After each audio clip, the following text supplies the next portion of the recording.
اتقوا الله وقولوا قولا سديدا يصلح لكم أعمالكم ويغفر لكم ذنوبكم ومن يطع الله ورسوله فقد فاز فوزا عظيما.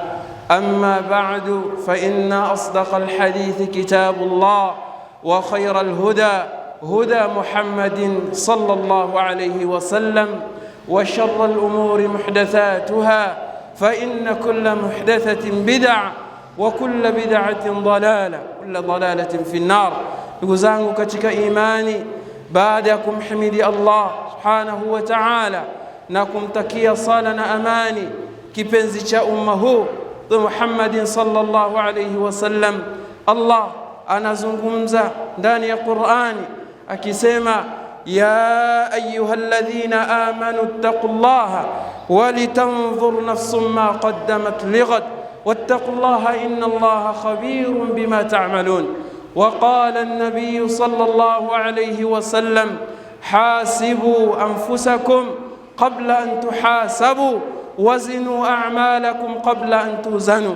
Ndugu zangu katika imani, baada ya kumhimidi Allah na kumtakia sala na amani kipenzi cha umma huu Muhammadin sallallahu alaihi wasallam, Allah anatuhusia ndani ya aya niliyoitaja ya kwamba enyi mliomwamini Allah subhanahu wa ta'ala, kwa hakika muogopeni Allah, mcheni Allah subhanahu wa ta'ala ukweli wa kumcha, muogopeni Allah subhanahu wa ta'ala ukweli wa kumwogopa.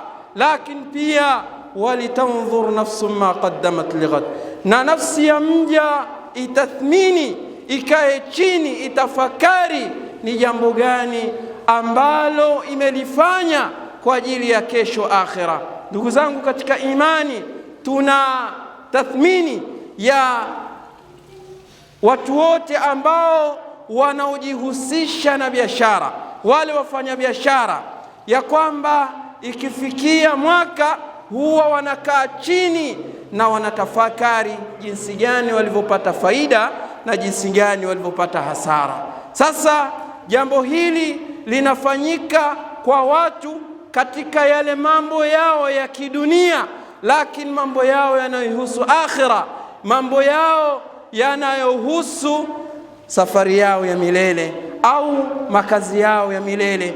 Jambo hili la Muislamu kukaa chini na kutafakari na kutathmini ni jambo gani litakalomsaidia baada ya kuondoka kwake katika maisha haya ya dunia, yeye jambo hilo huwa ni mchache sana kulifanya. Ndugu zangu katika imani, kwa hakika ya ibn Adam, ewe mwanadamu, innama anta ayyam, hakika wewe ni masiku.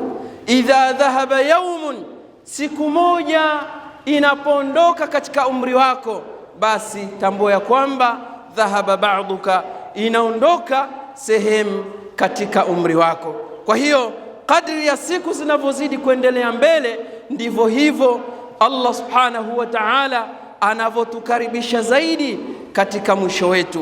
Kwa hiyo ndugu zangu katika imani, hili ni jambo ambalo Muislamu inabidi akae chini na atathmini na atafakari ni jambo gani ambalo litakalokuja kumsaidia baada ya kuondoka kwake katika maisha haya ya akhera. Ndugu zangu, tutambue ya kwamba masiku yanaondoka kwa haraka, masiku yanatembea kwa kiasi kikubwa zaidi.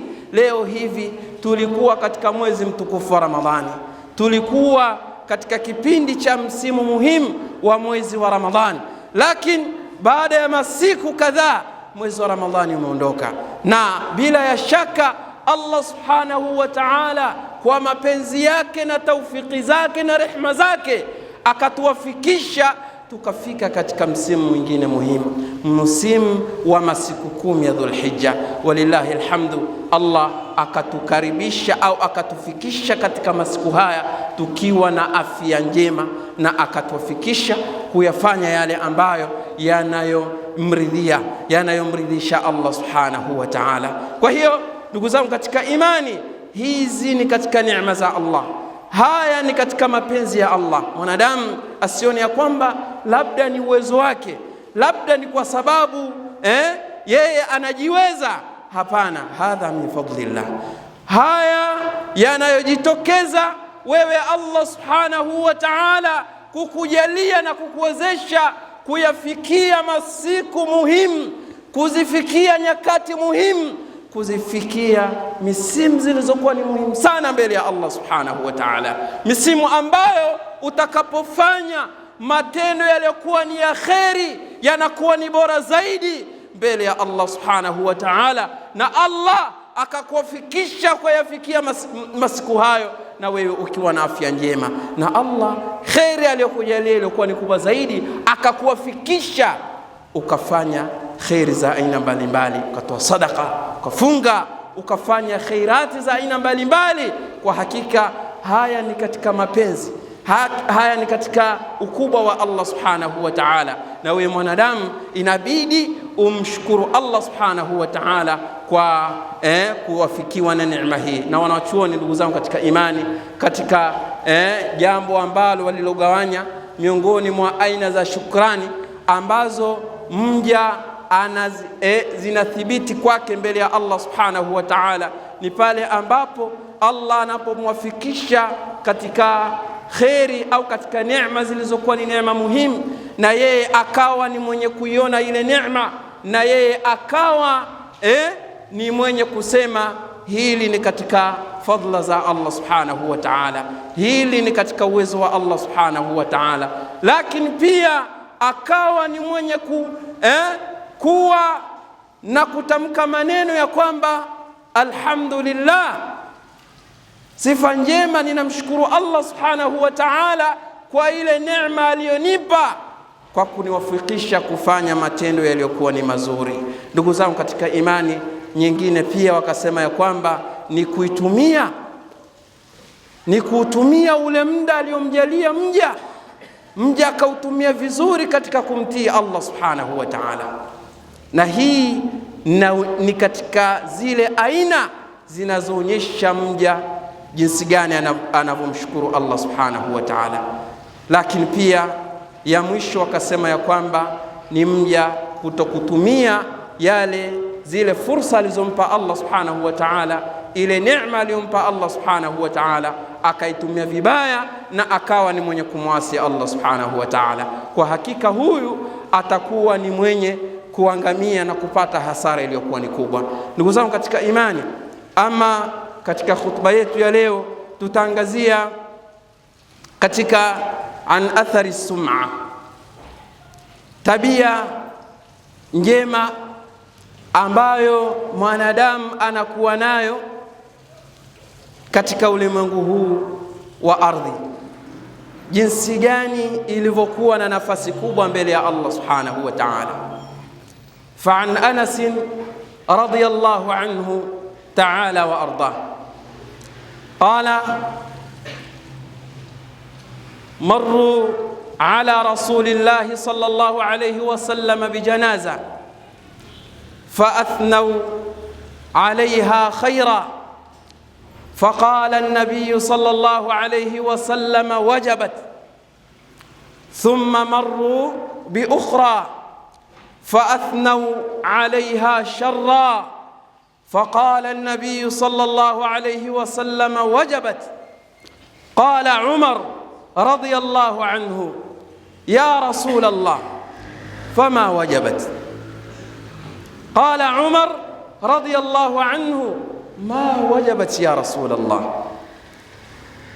Ndugu zangu, anasema Mtume Muhammadin sallallahu alayhi wasallam katika hadithi ambayo imetoka kwa Anas radhiyallahu anhu, siku moja Mtume Muhammadin sallallahu alayhi wasallama alivyokuwa amekaa na masahaba zake, yakapitishwa majeneza aina mbili. Wakapitishwa watu wawili ambao wameelekea katika rehema ya Allah, wameelekea kwa Allah subhanahu wa ta'ala. Katika wale watu ambao waliokuwa wamemzingira na kumzunguka Rasulullah sallallahu alayhi wasallama, lile jeneza la kwanza lililopita,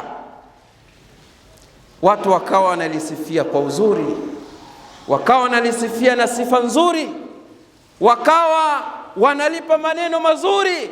Yule mtu aliyopo katika jeneza hili ni kadhaa, yule mtu aliyefariki hapa na sifa hii, yule mtu aliyefariki hapa masha Allah, Allah mpe pepo. Mtume Muhammad baada ya kusikia maneno yale akasema wajabat, kwa hakika imewajibika. Mara hivi karibuni likapita jeneza jingine, watu wanaenda kuzika.